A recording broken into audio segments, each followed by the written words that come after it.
Hello everyone, I'm going to utilize this space to demo nature use cases.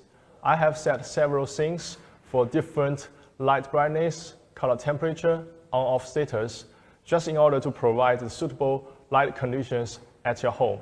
First is dining mode.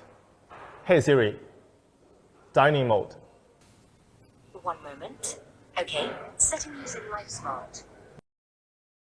We use a smart spotlight for the dining table and use smart light strip to provide basic ambient lighting and to create a cozy and delighted environment.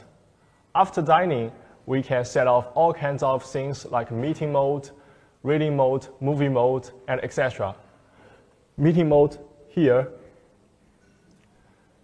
Meeting mode brings up the whole brightness of the space and utilize warm light to create a relaxing environment.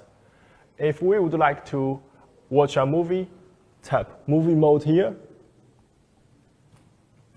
It will turn on TV and adjust the light to less bright but warmer color temperature in order to ease your eyes and provide a relaxing vibe. When we would like to sit on the couch and enjoy a book, we can set off reading mode. It will adjust the light on the couch to relatively cold color temperature and help us to focus and study efficiently. And you can always manually hold and slide the brightness bar on the Nature OS to adjust the brightness and color temperature to the most suitable light conditions.